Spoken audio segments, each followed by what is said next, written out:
Hey, salut gang. Bon jeudi, gang. On termine bientôt le mois d'août. Hein? Donc, je vais sûrement faire un sondage de qu'est-ce que vous avez aimé le plus au mois d'août, éventuellement sur ma page publique. On parle activité tropicale pour le premier bulletin, suivi des prévisions du week-end de la fête du travail, parce que beaucoup de monde va voyager à travers la fête du travail. Donc, je vais vous donner les prévisions de vendredi, de samedi, de dimanche et de lundi. Un aperçu de la semaine prochaine également.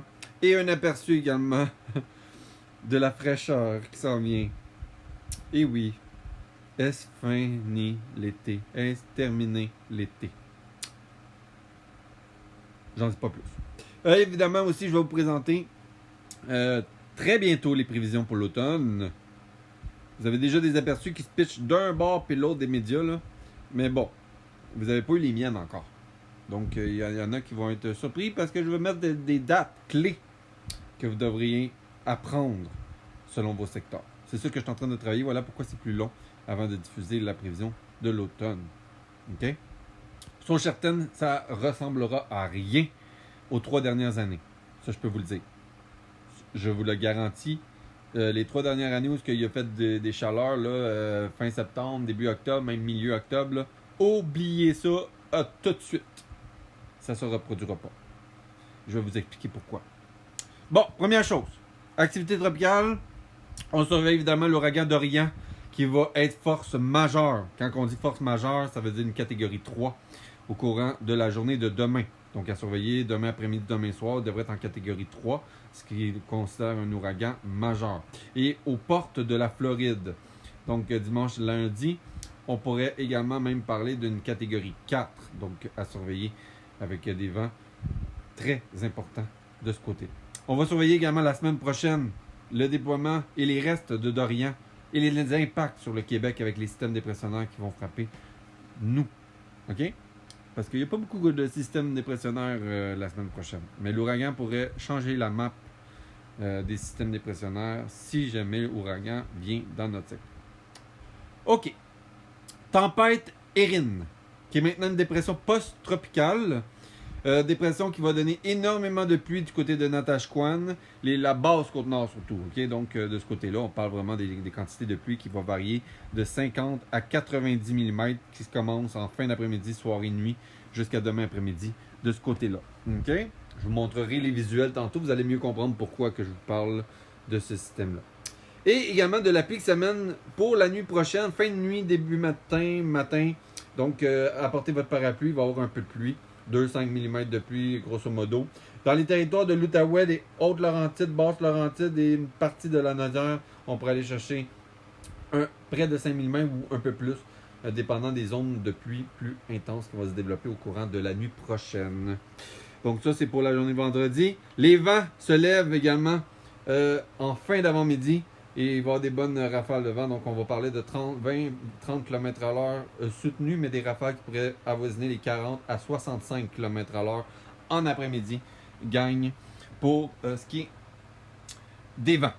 Okay? D'ailleurs, les vents vont se calmer pour la fin de semaine. Il n'y aura pas d'impact au niveau des vents. Et les vents vont se relever au courant de la semaine prochaine, autour de mardi, mercredi. Mais ça, je vais y revenir dans pas long. Maintenant, OK. Donc ça, c'est le système d'événements. Samedi, c'est une belle journée dans l'ensemble. Un peu plus de nuages dans le nord, Saguenay, Québec, les Hautes-Laurentides, Mont-Laurier. OK.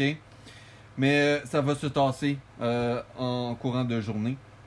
Un ennuagement qui va se faire du côté d'Ottawa en fin d'après-midi pour ce qui est de samedi. Et la Montérégie, un peu plus de nuages pour finir samedi. OK.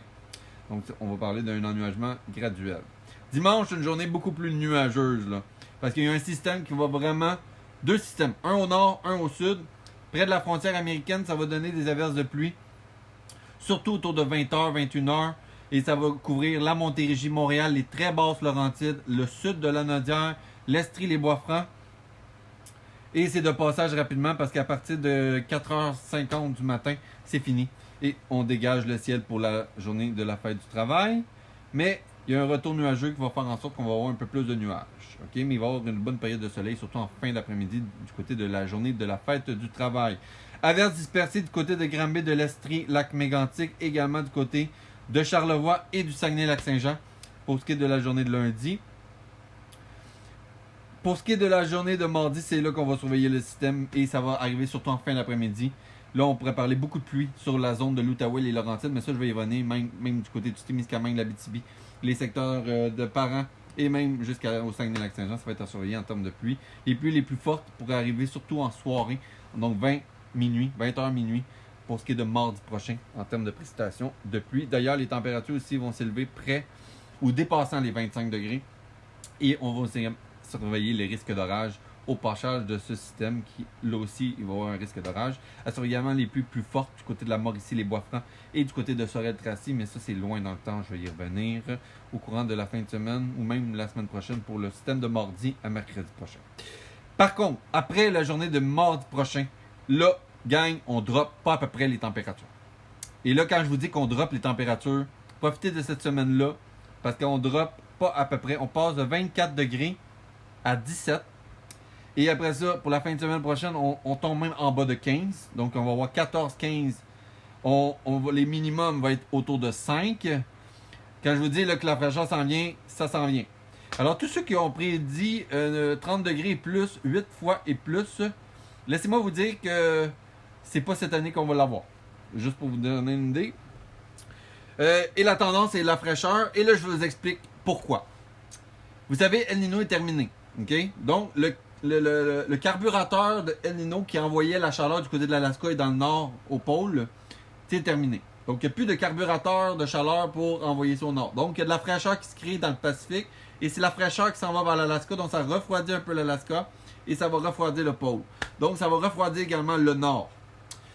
Et pendant que ça se refroidit le nord, ben là, les vents d'ouest, nord-ouest, donc le froid qu'on est habitué d'avoir, puisque c'est en train de se construire au nord, ben là, on va avoir les poussées plus froides du nord de l'Ontario, du nord du Manitoba, qui vont venir envahir l'ouest et une partie du centre du Québec. Et ça pourrait même venir au sud de la province. OK? Donc voilà pourquoi que je vous parle que la deuxième moitié de septembre, on va vraiment tomber dans un axe qui va être à surveiller, même qu'on pourrait même avoir nos premières neiges fondantes là, fin septembre. Donc, notamment du côté de l'Abitibi, le Témiscamingue et l'ouest du Québec. Pour ce qui est de le sud du Québec, ben, la première neige devrait arriver là, autour de début octobre. Okay? Donc, on va commencer. Donc, la neige devrait arriver début octobre. Mais dans les prévisions d'automne, je vais tout vous dire ça quand. Mais je vous le dis, c'est tellement l'antipode des 3 dernières années. Justement parce qu'on a varié entre La Nina et El Niño à chaque année. Hein? On n'avait pas de neutralité beaucoup. Mais là, on est dans une situation neutre. Donc, il n'y a pas de La Nina encore. OK? Donc, ça vous donne une idée pour l'hiver. Ça en vient. OK?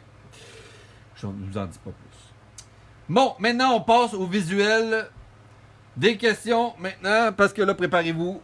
Bon, donc on va mettre le visuel, vous allez mieux comprendre. On va y aller avec les tempêtes qui s'emmènent. Deux petites secondes. Il y a un petit problème technique. Ok, c'est parti. Donc, je vous mets en rafale les précipitations. C'est parti. Oh, pardon. J'ai accroché une mauvaise. Et voilà. Bon. Donc, vous voyez la carte du Québec. Ok, début. Donc, vous voyez le système ici qui donne de la pluie du côté de l'Est. Ça, c'était dans la nuit. Là, on est rendu ici. Ça, c'est l'heure actuelle. Donc, la pluie. Oh, pardon. Donc, la pluie ici va s'agrandir du côté, quand je vous disais, la basse côte nord. Là, ben voilà, la zone de pluie va être ici. Une partie de l'île d'Anticosti, les îles de la Madeleine et une partie de la Nouvelle-Écosse et de Terre-Neuve. Donc, là, c'est la grosse pluie de ce côté-là. La pluie, regardez, ça, c'est la nuit. La nuit prochaine, autour de 4 h du matin, vous voyez là, les zones de pluie. Il pourrait même avoir des orages là. On va juste agrandir. Vous allez voir le zoom. C'est les zones de pluie qui s'installent. Voilà, c'est fractionné. Regardez, à 11 h, c'est déjà fini. OK? Ensuite, on continue la journée de samedi. Quand je disais qu'il y avait un retour nuageux, c'est pour ça. Donc, en fin d'après-midi, regardez là, les nuages qui vont commencer à envahir, vous voyez là, près de la Montérégie. Donc, un peu plus de nuages. Donc, ça va donner des passages nuageux. Dimanche, voici la couverture nuageuse. Dégagée du côté de la Montérégie, mais tout autour, il y a des nuages. Et les précipitations le soir de dimanche. 2 à 5 mm encore. Quand je disais Montérégie, sud de la Nadia, Montréal, l'Estrie, là, voilà, c'est ça. C'est ça là. Et pour ce qui est de la fête du travail, lundi, c'est ça ici, du côté de l'Estrie, qu'on surveille, du côté de Saguenay et Charlevoix. jusqu'à Tadoussac et une partie de la Côte-Nord. Donc, on surveille ça, c'est dispersé. Voilà. Et le système de mardi, bang! C'est ça. Donc, ça, c'est à surveiller pour mardi, avec les vents qui vont se lever également. Donc, c'est ce système-là qui va même couvrir, regardez, Mauricie, Québec, là, qui va être dans plein et dans la grosse pluie. Donc, ça, c'est pour la journée de mardi soir. OK? Les vents vont se lever. Et là, je veux juste montrer l'échelle de température. Regardez la fraîcheur qui va suivre après ça. Donc, on est dans le jaune. Dans le jaune, gang, c'est autour de 25. Regardez le bleu que ça vient. Le bleu. Eh, misère. Donc, on a le vert pâle, mais regardez le bleu, vert pâle, un peu de jaune, mais c'est vraiment, on s'en va vers le bleu. Puis la tendance pour la fin, avec le 15 degrés 14, là. Voilà, ça, c'est la tendance. En termes d'activité orageuse, maintenant. Quand je parlais des vents qui vont être plus forts, regardez-moi ça ici, là. Vous voyez? Les vents qui se lèvent, ça va être comme ça ici. Regardez-moi ça, les vents.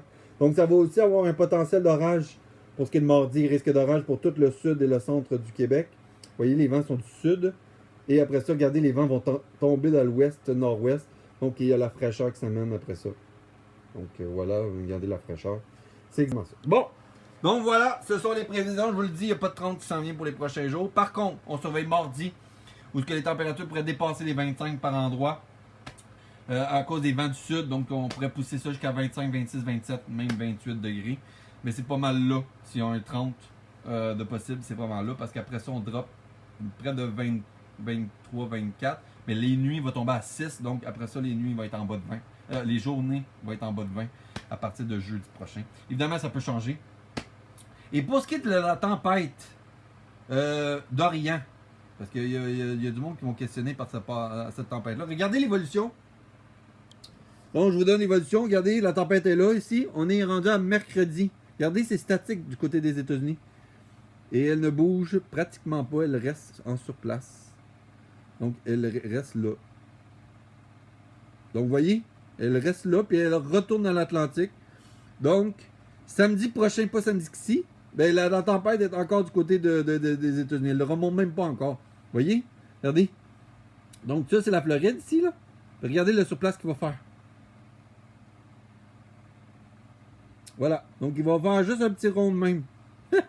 Fait que, on parle pas tout de suite de la tempête. Mais elle se reforme aussi dans l'Atlantique parce qu'il y a des eaux chaudes dans l'Atlantique. Donc, ça va remonter tranquillement, mais sûrement. Mais c'est pas la semaine prochaine, finalement, qu'on va avoir d'Orient sur le Québec. Donc, ça, c'est juste un aperçu pour vous dire que l'ouragan va faire du surplace au niveau de la Floride et des Carolines. Voilà pourquoi je vous ai dit qu'attention, il va y avoir beaucoup d'eau du côté de la Caroline du Sud, la Georgie et la Floride. Parce que le système fait du surplace et il pourrait redevenir ouragan s'il revient dans le bassin Atlantique Sud. Voilà. Bassin Atlantique Nord, pardon. OK? Bon, vos questions maintenant. Donc, je pense que j'ai répondu à pas mal là, pour ce qui est de la semaine et l'aperçu. Ce soir, es-tu censé mouiller pour Terrebonne? La nuit prochaine, il va mouiller. Fin septembre, confortable pour les vendanges. Pas trop chaud, Montérégie, Estrie, exactement. Ça va même être froid. Oh, ça veut dire que l'hiver va arriver vite. Oh, que c'est oui. Stop de la neige. Oh, que non. Il pleut à Baie des Chaleurs. Ben là, c'est ça, c'est commencé. C'est le système là, de jeudi. C'est la première lignée au niveau de la Baie des Chaleurs.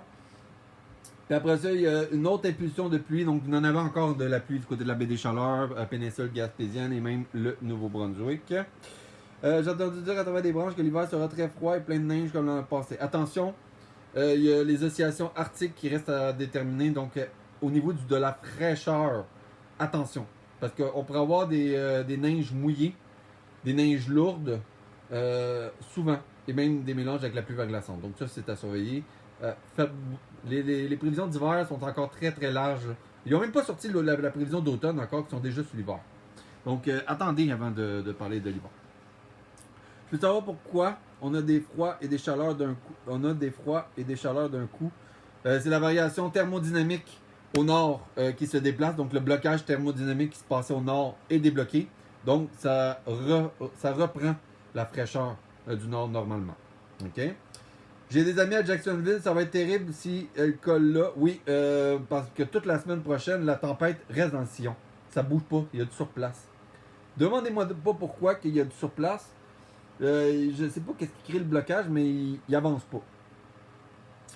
Des nuages immenses au-dessus de Saint-Marie-de-Beauce.